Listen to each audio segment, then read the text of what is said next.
гэж нэрлсэн энэ хөтөлбөр маань одоо яг үндэ тодорхойлох нь буруу байна. 50,000 төгрөгийн цалин гэдэг бол байж болшгүй асуудал. Цалин гэж ярих юм бол хөдөлмөрийн өсний доод хэмжээнээс асуудлыг ярих ёстой шүү дээ. Тэгэхээр цаашдаа ер нь энэ 50,000 төгрөгийг ер нь одоо хэрвээ 500,000 хүргэдэггүй маа гэхэд энэ тодорхой хэмжээгээр нэмэгдүүлэх боломжийг засгийн газар хайх боломжтой юу? За тэгэхээр манай юм чи хуучин хөдөлмөр нийгмийн хамгааллын яам байж байгаа одоо шинэ засгийн газрын гэр бүл хөдөлмөр нийгмийн хамгааллын яам буюу гэр бүлийн бодлогыг одоо дөрөнд тавья. За гэр бүлийн бодлого гэдэг бол мэдээж хүн амаа өсгөх бодлого шүү дээ, тийм. За тэгэхээр мэдээж одоо гэр бүл суурилсан хөдөлмөр эрхлэлийн бодлого, гэр бүл суурилсан эрүүл мэндийн бодлого, гэр бүл суурилсан боловсролын бодлого, гэр бүл суурилсан одоо орон сууцны бодлогоодыг цогцоор нь явуулж иж одоо Монголд гэр бүл доктортой, тийм ээ. За мэдээж олон хүүхдэд гарах, хүүхд төрүүлэх одоо ийм нөхцөл байдлууд бий болно гэсэн үг шүү дээ. Тэгэхээр одоо сүүлийн жилүүд бол мэдээж хүн амын одоо төрөлд жаахан буурах юм хандлага байна. Гэхдээ ганцхан Монгол улсад ч биш, дэлхийн улс орнууд дугаас юм байгаа. За тэгээд ер нь бас Монголд бас нэг анхаарал татж байгаа зүйл бол сүүлийн үед бас залуучуудын одоо жилд нь 17,000 залуучууд гэрэлтэй бүртгүүлж байгаа мөртлөө одоо 5-8 жилийн дотор баг үндсэндээ 3/4-ний 1 нь баг үндсэндээ гэрэлтэй цуцлуулж байгаа 4,700 орчим залуучууд гэрэл цуцлуулж байгаа энэ нөхцөл байдлууд үүсээд байна. Тэгэхээр бид нар энэний одоо суур нөхцлүүд нь яг юу байна вэ гэдэг асуудал дээр суур судалгаанууд хийгдэж байгаа. За урьдчилсан байдлаар гарсан судалгаагаар бол одоо залуучдын дунд одоо энэ монголчуудын дунд байгаа гэр бүл тулгамжийн хамгийн том асуудал бол нэгдүгээр өрхийн орлогын асуудал байна. За хоёрдугаар асуудал бол хөдөлмөр эрхлэлтийн асуудал байна. Аль нэг хөдөлмөртэй байх. За гуравдугаар асуудал бол орон сууцны асуудал тий. За дөрөвдүгээр асуудал бол мэдээж энэ гэр бүлийн боловсролын асуудал их чухал юм байна гэдэг ийм дөрвөн асуудлаар нэлээд толгомдож байгаа байхгүй. За тэгээд ер нь одоо бид нар улсын их хурал дээр гэр бүлийг дэмжих тухай хууль, халамжийн тухай хуулийг хамт өргөн барих гэж байна. За тэгэхээр халамж гэдэг бол одоо манай чинь үндсэндээ энэ халамж автгаарсан улс орн өтер гэснээр маш их том шүүмжлэл байдаг. Одоо цалинтай эжигч хүртэл халамж гэж одоо ярьдаг. Одоо ийм юу байна шүү дээ, тийм. За тэгэхээр үндсэндээ Монгол улс жилд бол 2.4 одоо 2.6 их найдын халамжинд мөнгө зарж байгаа юм. Эн чинь бол одоо бараг үндсэндээ улсын төсвийн бараг 7.6-7.8 гэсэн үг шүү дээ, тийм. За тэгэхээр энэ мөнгөний чинь бараг үндсэндээ 2.4-2.6 их найд чинь 1.7 их найдын дангаар хүүхдийн мөнгө байхгүй. Тэгээ цаана нь бол 600-аас 800 орчим төгрөг төгрөл их халамжинд зарцуулж. Энэ дотор халамж дотор бас энэ цалинтай ээж буюу бараг үндсэндээ нэг жилд 100 орчим төгрөг зарцуулаад нэг 139 мянган одоо ээж нар одоо ингэж юу авч яах гэсэн үг шүү дээ. Цалинтай ээж одоо энэ хөтөлбөрт хамрагдаж яах гэсэн үг шүү дээ. Тэгэхээр бид нар ерөнхийдөө одоо энэ гэр бүлийг дэмжих тухай хууль, энэ халамжийн тухай хуулийг хамт өргөн барьж байгаа нь цаашдаа ер нь гэр бүлийг буюу одоо хүүхэд төрүүлэх юм бол одоо залуу ээж нарыг, залуу аав нарыг одоо яаж дэмжих вэ гэдэг бодлогоо нэг болгоё. Тэгээ хүүхдийн мөнгө бол гэр бүлийг дэмжих мөнгө мөн. Тийм ээ, хүүхэн амаа өсгөх бодлогын нэг мөнгө мөн. За одоо нөгөө декретний мөнгө байна. Тийм ээ? Декретний мөнгө. За тэгээд нөгөө юуны одоо цалинтай ээж хөтөлбөр байна. Гэх мэтлэнгээр ингээд нэг ийм олон хөтөлбөрөд тусдаа саланг байгаад байгаа учраас ингээд энэ одоо гэр бүлийг дэмжих нь хуулиараа ерөөсөө гэр бүлийг цаашдаа одоо хүүхдээ өсгөхт нь төрөөс яг ямар дэмжлэг байх юм, тийм ээ? Хүүхдийг нялх байхад нь одоо төрөөс ямар дэмжлэг байх юм. Залуу гэр бүлүүд одоо орон сууцтай одоо болгож байгаа залуучууд ямар дэмжлэг байх юм те.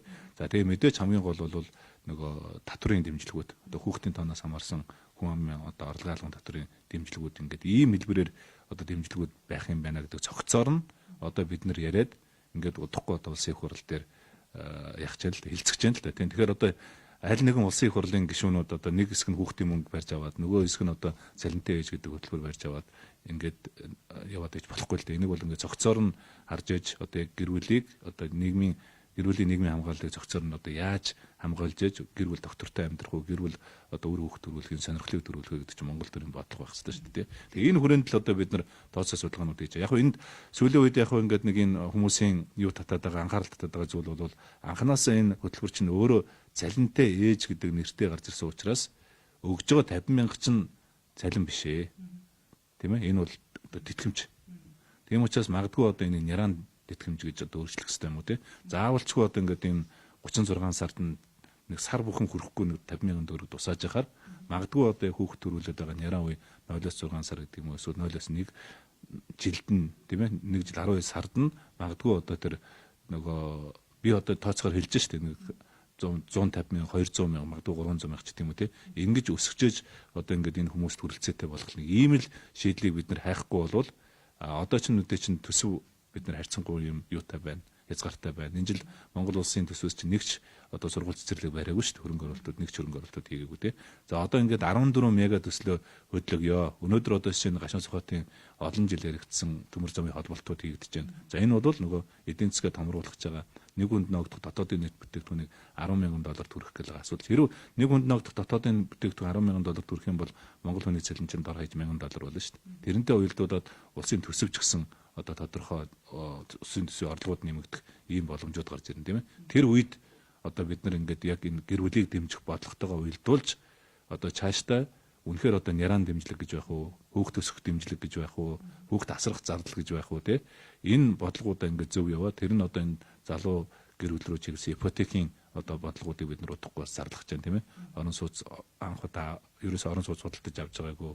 За тэгээд нэгээс дээш хүүхдтэй гэдэг юм уу те. Ингээд юм зорилттой бүлэглүүгээ бид нараас ипотекийн дэмжлэг. За одоо удахгүй улсын их хурал дээр бас нийгмийн даатгалын шимтгэлийн одоо юу нэг өөрчлөлтүүд за ингээд татврын шинжилгээний өөрчлөлтүүд бас улсын их хурал дээр өргөн барихаар бэлтгэж байна тийм. Магадгүй хүүхдийн тооноос хамаарсан нөгөө татврын одоо орхон амын орлогын татвараас чөлөөлөх мэт гэдэг юм. Ийм зүйлүүдийг бид нар цогцоор нь ярихгүй бол ганц нэг хөтөлбөрөөр нь одоо ингээд салгаж яриад нийгэмд ийм хүлээлтүүд үүсгээд иж бий болохгүй л гэж бодож байна. Тэр сая та хэллээ шүү дээ. Цалинтай ээж хөтөлбөрийг магадгүй нэрийг өөрчлөөд нэрийн дэмжлэг гэж хэлье гэж байна. Ерөн зүгээр ямар ч нэртэй байсан одоо сарын 50,000 төгрөг гэдэг бол нэг уут памперсны мөнгөнд хүрэхгүй байна л да. Тэгэхээр бусад улс орнуудад бол энэ одоо 0-оос 2 нас хүртэлх хүүхдээ харж байгаа ээжүүдэд бол хөдөлмөрийн үүсний доод хэмжээтэй дүүцүүлж тодорхой хэмжээгээр төхүүлсэн байдлаар ийм тэтгэмж олгодог юм байлаа шүү дээ. Тэгэхээр манай улсад тэр улсууд чинь хүүхдийн мөнгө байдаг юм шүү дээ. Тийм учраас одоо бид нар ийм л хүүхдийн мөнгө чи бид 1.7 их найдаг зараад байна шүү дээ. Тэгээд дахиад энэ хүүхдийн мөнгө чинь бас хүүхдээ өсгөж байгаа зардал мөн үү? Мөн. Ээж нэрийг дэмжиж байгаа зардал мөн үү? Мөн.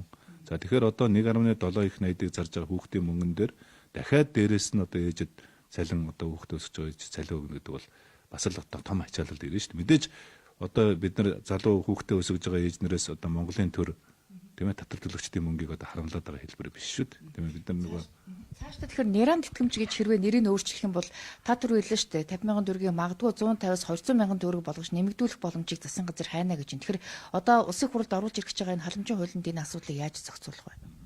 Одоо яг байгаа төсөв дээрээ л бид нар ярих хэрэгтэй. Одоо ингээд нийт Монгол улсын халамж одоо ингээд байгаа төсөв нь 2.6 их найд одоо байна тий. 2.6 их найдаас 1.7 их найд нь хүүхдийн мөнгө байна. За тэгээд задлалт нь 900 төгрөг мөл чинь 900 төгрөгөөс чинь дахиад одоо цалинтай ээж хөтөлбөр чинь 100 гаруй төгрөг төгрөг зарж байгаа гэдэг ингээд хасаад гарч ингээд ерөөсөө юуч болж байгаа шүү дээ тий. Тэгэхээр бид нар энэ одоо энэ халамжийг ер нь цаашдаа бид нар яг зорилтод бүлэглүүн одоо яг өрхийн орлого багтаа байгаа эмзэг давхрын руу халамж авах ёстой улсуудад нь халамжуудаа өгье. Халамж авахгүй улсуудад нь бид нар ёстой тэр орон нутгийн юуны ипотекийн зээлийн хөнгөлтүүд тийм ээ орон сууцаад орлого нөөцийн орон сууцаар нь бид нар хангах тодорхой ажил хөдөлмөр эрхлэгтэр ажлын байр бий болгох. За ажлын байран дээр нь очингууд нь тодорхой амьдралд нь өрхөөс одоо цалин одоо нийгмийн баталгаануудын өгдөг. Энэ тогтолцоолоо явж ижил бид нар одоо энэ юунаас гарахгүй болвол байгаа мөнгөндөө тааруулаад нэг хөтөлбөрийг нөгөө хөтөлбөрөөр нэрийн солиод ингээд 50,000 100,000 болгоод энэ асуудал би шийдэгдэх юм байна л гэж бодож байгаа шүү дээ. Тэгэхээр халамж авч байгаа хүмүүсийн тоо бол баг хүн амын тооноос давах гэдэг ийм нөхцөл байдал шүү дээ. Тэгэхээр 1000 малчин юм уу эсвэл бүр одоо джип машинтай хүмүүс хүртэл хүнсний толон авч ямар нэгэн одоо тэтгэмж аваад байна шүү дээ. Тэгэхээр яг одоо бодиттой тэр тухайн зорилтод бүлэгт нь хүрэхин тулд одоо ямар судалгаа явуулж байна? Тэгээ яг одоо тэгэл жил өхөн бид нар энэ өрхийн орлогын бас энэ судалгаанууд явуулж байгаа тийм. Гэхдээ ямар ч байсан энэ иргэдийн дунд байгаа энэ шүүмжил бол нэг хүнсний толон авдаг өрхийн тоо эрс буурсан шүү дээ. Хуучин бол 240-50,000 өрх авдаг байсан бол одоо ингээд 90,000 руу орсон. Гэхдээ 90,000-ын 50,000 нь өрх, 50,000 нь хүүхдээ байгаа байхгүй. Тэгэхээр бол ямар ч байсан хүмүүс бол сүүлийн жилүүд бол ажил хөдөлмөр одоо эрхлэх юм сонирхолтой болсон. Хамгийн гол нь хүмүүс ажил хөдөлмөр эрхлэхэд энэ сул байгаа ажлын байрнууд чинь ажлын цалин их бага цалинтай байгаа байхгүй. Тэгээ бага цалинтай хөдөлмөрийн өснө доод хэмжээгээр цалинжуулж байгаа энэ ажлын байран дээр чи хүн өнөөдөр ажиллахад бас хүндрэлтэй шүү дээ. Тийм учраас бид нар Монгол улсад энэ хөдөлмөрийн өснө доод хэмжээг нэмэхтэй цаашлаад одоо ингээд цалин өснийхөө тогтолцоог одоо нэмэх иймэрхүү бодлого барихгүй бол одоогийн байгаа энэ хэдэн хөтөлбөрүүдээр одоо нааш цааш нь хөдөлгөөд нэг 50-100,000-аар нэмэгдээд бол энэ асуудал шийдэж нэг тийм асуудлыг өргөс авсан юм шиг шийдэж болохгүй юм байна. Энэ хамгийн гол нь цаашдаа Монгол гэр бүл тогтоос суршилтай хоорондоо урт удаан амьдрах тий. За үр хүүхд төрүүлэх тэр төрийн бодлого нь өөрөө цогцоороо яг ямар бодлого байх юм бэ гэдэг тэр бодлогыг л одоо бид нар улсын хурал дээр өргөн барих гэж байгаа одоо халамжийн тухай хууль гэр бүлийг дэмжих тухай хуулиараа л энэ дээр тодорхой шийдлээ олё л гэж харж байгаа. Одоо энэ 4-р сараас хөдөлмөр эсний доод хэмжээг 795,000 төгрөг болгож байгаа. Тэгэхээр ингэж нэмэгдүүлсэн магадгүй энэ бол зөвхөн төрийн албаныхын тамаатай юу? Эсвэл одоо нийт одоо хувийн хвшлийн ч гэсэн энэ одоо зохицуултыг яаж одоо дагаж мөрдөх боломжтой гэж харж байна. Энэ ерөөсөө Монгол хүнийхээ одоо хөдөлмөрийн бүтээмжийг нэмж байгаа, цалин хөлсийг нэмэх гэж байгаа л одоо бодлого шүү дээ. Тий? Өнөөдөр Монгол хүний одоо нэг цагийн одоо хөлс чинь $1 10 цент байгаа. Тэгэхээр чинь одоо бусад одоо Солонгос гэдэг юм уу, бусад юунууд чинь $7-8 тий? Америк Ганцхан доллар тий? $10 цент л шүү дээ. 4,700 орчим төгрөг л байгаа ч. Тэгэхээр цаашаа одоо ингээд бид нар энэ нэг цагийн хөлсийг л нэмэх гэдэг байгаа л одоо гол бодлого нь л энэ юм байна шүү дээ. Тэгэд энэ хөдөлмөрийн хөлсний доод хэмжээг одоо бид нар яг 4 сарын 1-ээс бол бид нар нэмнэ гэдэг 3 талтын хэлцээр хийсэн. Гэхдээ одоо яг энэ сүүлийн үед инфляц нэмэгдэж байгаа одоо энэ үед бол бид нар яг 4 сарын 1-ээс мөрдөх үү эсвэл дахиж хэлцээрд орох уу гэдгийг одоо бид нараас ярилцж байна. Гэхдээ хөдөлмөрийн хөлсний доод хэмжээ чинь өөрөө цалин нэмэх бодлого шүү дээ. Одоо яг үндсэндээ хөдөлмөрийн хөлсний доод хэмжээгээр цалин өгж байгаа маш олон аж ахуй нэгжүүд байгаа. Бидний хийсэн судалгаагаар бол баг үндсэндээ одоо 6 салбар буюу одоо уул уурхай цахилгаан эрчим ууч энэ төр гэдэг ингээд энэ дэв төцсөн барилга гэдэг энэ дэв төцсөн 6 салбарууд бол яг энэ өгж байгаа цалингийнхаа доод хэмжээг хөдөлмөрийн хөлсний доод хэмжээтэй уйдсан байдаг юм байл. Тийм учраас хөдөлмөрийн хөлсний доод хэмжээ одоо нэмэгдэхэд ямар ч байсан энэ 6 салбар дээр ажиллаж байгаа нийт нэг 190,000 орчим хүний цалин бодитоор нэмэгдэх юм байлээ. Албан бус секторт ажиллаж байгаа одоо манай Монгол улсад байгаа компаниуд жижигхэн компаниуд ба шүү дээ. Нийт компаниуд чинь бараг 85%, 1-ээс 50% хүнтэй жижиг компани. Тэр жижиг компаниуд дандаа ажилчтай хөдөлмөрийн хөлсний доод хэмжээгээр цалинжуулдаг байхгүй. Хөдөлмөрийн хөлсний доод хэмжээгээр цалинжуулдаг, нийгмийн даатгалын чимтгэлийн хөдөлмөрийн хөлсний доод хэмжээнээс төлдөг. За тийм учраас бол нэгдүгээр тэр хүмүүсийн бага цалин авж байгаа хүмүүсийн цалин нэмэгдэнэ. Хоёрдугаар тэр бага цалин авж байгаа улсуудын чинь нийгмийн даатгалын чимтгэл нь одоо нэмэгдэх учраас тэгээд эргээд тэтгэврт гарахад арай жоохон өндөр тэтгэвэр гарах одоо энэ боломжийг л нээж яана л гэсэн үг шүү дээ. Та сая дахиад хэлцэрт орж магадгүй хчлээ. Тэгэхээр 4 сараас нэмэгдэхгүй хоошлно гэсэн үг үү? Эсвэл одоо хэмжээг нь дахиад нэмнэ гэсэн үг юу гэж болох вэ? Хугацаа л одоо хойшлох тухай асуудал ярина. Эдэн 4 сарын 1-ээс үү, 6 сарын 1-ээс үү, 7 сарын 1-ээс үү гэдгийг одоо бид нар өнөөдөр ингээд урилга явуулж байна, хэлцээр их урилгуудаа явуулж байна. Тийм бид нар чинь дангаараа засгийн газрын чинь шийдвэрлэхгүй шүү дээ. Төсөвт энэ нэмэх одоо зардал тооцоо нь туссан гэсэн үг үү? Энийг сангийн сайдын одоо юугаар бол тусцсан юм байлаа. Энд бол яг төсөвдөр бол 30 хэдэн тэрбум төгрөгийн зардал гарч ирэх юм байлаа. Тэр ямар зардал өгөхөөр төрөөс нөгөө эрүүл мэндийн даатгалын шимтгэлийн даадаг нэг ахмадууд хүүхдүүд байгаа шүү дээ. 2.2 сая иргэдийн шимтгэл байгаа шүү дээ. Тэр шимтгэлийн энэ бол нэг шаардлагатай 38 орчим тэрбум төгрөгийн их үүсвэр шаардлагатай юм байлаа. Тэр бол одоо 25 оны улсын төсвөдөр тусцсан явж байгаа юм байлаа. Хөдөлмөрийн доод хэмжээний Монгол банкнаас сая хэлсэн шүү дээ. Иргэдийн хэрэглээний зээлийг хязгаарлахаар тэтгэврийн одоо зээл нэр жишээлбэл дараагийнхаа сарын тэтгэвэр аваад зээл аваад дараагийн орлого нь хөдөлмөрөөсөө доод хэмжээнд хүрч ивэл тэр хүнд зээл олгоно гэдэг байна. Тэгэхээр одоо ахмадуудын дийлэнх яг энэ тэтгэвэр авч байгаа хэмжээ нь бол доод хэмжээгээр байгаа даа. Цөөн үед нөгөө нэг өндөржил ажилласан тусгай байгууллагын ч хүмүүс арай өндөр. Яг одоо тэтгэвэр авж байгаа үндсэн тэтгэвэр авж байгаа хүмүүсийн баруун 2 хүний нэг нь л тэтгэврийн хэмжээний доод хэмжээр тэтгэвэр авж байгаа. 50 орчим хувь юм байлээ. За тэгэхээр мэдээч нөгөө эн чин хөдөлмөрийн хөлсний доод хэмжээг чинь нэмэх чинь бас хэд хэдэн үзүүлэлтүүдийг харж иж нэмдэг байхгүй. Нэгдүгээрт нь бид нар одоо эдийн засгийн өсөлт гарсан байна уу? За хоёрдугаарт өрхийн орлого одоо нэмэгдсэн байна уу? Тийм ээ. За гуравдугаарт бол нөгөө бүтээмж буюу цалин хөлс нэмэгд бусад салбаруудын нөгөө үндсэн салбаруудын цалин хөлс бүтээмжүүд нь нэмэгдсэн байна уу? За тэгээд нөгөө инфляцууд одоо явагдсан байна уу гэдэг нэг юм 5-6 үзүүлэлтүүдийг харж байгаа хөдөлмөрийн хөлсний доод хэмжээг нэмдэг тохиолдолд нэмэхдээ эн чинь тусдаа хуультай засгийн газар дангаараа нэмдэггүй үйлдвэрчний эвлэл ажил олгогч нар гэдэг 3 талын хэлцээрээр үүрэг хүлээж одоо нэмдэг ийм л тохиолдолтой байгаа шүү дээ. Тэгээд яг бид нар нэгэнт өнөөдөр бас энэ хаварч нь бол бас нэлээд тийм инфляц үнийн өсөлт бас нэлээд өндөр болох магадaltaй учраас одоо бид нар тэр үнийн өсөлтийг энэ дээр дахиад дээрэс нь гал дээр тос нэмээд байж болохгүй гэж бодод байгаа байхгүй. Тэгэхээр бид нар одоо энэ хэрэг нөгөө хөдөлмөрийн хөлсний доод хэмжээг одоо хэрэгжүүлэх шийдвэр гарцсан. Хэрэгжих хугацаа нь бол 4 сарын 1-ээс. Тэгвэл хэрэгжих хугацааг бид нар өнөөдөр Монгол улсад үүссэн байгаа энэ үнийн өсөлтөд уялдуулж одоо хэрэгжих хугацааг цаашаа 1-2 сараар хойшлуулж чадахгүй гэдэг тодорхой хэлцээрд орё л гэж бодож байна. Хойшлуулах юм бол төсөвт одоо өөрчлөлт орох уу? Яах вэ? Төсвийн тооцоо чинь байгаа шүү дээ. Төсөв дээр ямар нэг өөрчлөлт орохгүй. Тэгээд энэ хөдөлмөрөөсөө доод хэмжээтэй уялдуулаад бас тэтгэврийг нэмэх шаардлага үүсэх юм шүү. Үсэхгүй. Энэ яг хөдөлмөрийн хөлсний доод хэмжээтэй уялдуулж нэг тэтгэмж авдаг нэг хэсэг бий. Баг хэмжээ тэр хүмүүсийн тэтгэмж бол нэмэгдэн. Тэр мөнгө манай багц дээр суудсан байна. Нийгмийн татгалзын шимтгэлийн тухай хуулийг одоо хавьжуулмаар хэлсэн шүү дээ. Тийм. Тэгэхээр энэ дээр ер нь гишүүд бол сая чуулган захирсан мат хилцүүлгүүд явлаа. Хувь хэмжээг бол аж ахуй нэгжүүд бол энэ аж ахуй нэгж дээр ирж байгаа төлж байгаа энэ хувь хэмжээг бол буулгах шаардлагатай. Ингэж яг энэ татврын дарамт гэдэг юм. За яг вэ энэ алдагдaltaа сангийн одоо алдагдлыг дахиад нэмж бас болохгүй шүү дээ. Тийм учраас бол шимтгэлийг буулгах гэхээс илүү энэ аж ахуй нэгжийн орлогын албан татвар, хүн амын орлогын албан татвар тий. За мэдээж нийгмийн даатгалтынхаа энэ шимтгэлүүдийг энэ татврынхаа хуультай уялдуулж бид нар их хурл дээр зэрэг өргөн барих гэдэг шүү дээ. Тэгэхээр ачаалал байгааг ойлгож байна. А гэхдээ энэ бол өөрөө ямар нэгэн нийгмийн даатгалын шимтгэлч ямар нэгэн тийм татвар хураамж биш байхгүй. Энэ бол нөгөө ирээдүйд авах гэж байгаа тэтгэврийг авах гэж хоримтлоо шүү дээ тий. А тэгээд аж ахуй нэгжүүд маань бол бараг 20% төлж гэнэ гэж ярьж байгаа. Энэ бол буруу ташаа мэдээлэл. Ер нь манай иргэд энэ нийгмийн даатгалын шимтгэлийн тухай ойлголт их муутай байдаг юм билээ. За тэгэхээр үндсэндээ бол аж ахуй нэгжүүд чинь бол 11-ээс 8.5-8.5-ыг л төлж байгаа шүү дээ. Иргэн даатгуулах цалин авж байгаа хүн өөрийнхөө цалингаас 8.5, цалин өгж байгаа аж ахуй нэгж нь 8.5 шүү дээ. Тэгээд аж ахуй нэгжүүд бол за тэр 8.5 дээр нэмэх нь нөгөө үйлдвэрлэлийн өсөлт мөрөглөө шалтгааллах өвчний 1%, 1.1.5% явж байгаа. Ажилгүйдлийн даатгалын 0.5% явж байгаа. За тэгээд тэтгэмжийн нөгөө хэрв амнаас алдах юм бол төлөвлөлт нөгөө жирэмсэн болох юм бол гэдэг шиг тэтгэмж энэ сангууд нэг 0.0. Ингээд нэг үндсэндээ нэг 20-21% байгаа нийтээр 20-21%. За энэний чинь бараг үндсэндээ 11% нь ажил олгогч 9-10% нь одоо даатгуулагч өөрөө төлж байгаа хэрэг. Тийм учраас ажил олгогч бол нэг 20% төлөөд байгаа асуудал биш байхгүй. Ингээ иргэдийг төөрөгдүүлээд байгаа нэг юм асуудал байгаад байгаа. Тэгэхээр энэ дээр одоо бид нар энэ хавар ер нь ганцхан нийгмийн даатгалын шимтгэлийн энэ ч өөрчлөлт биш байхгүй. Энэ ч тэтгэврийн шинжилгээ өөрчлөлт байхгүй.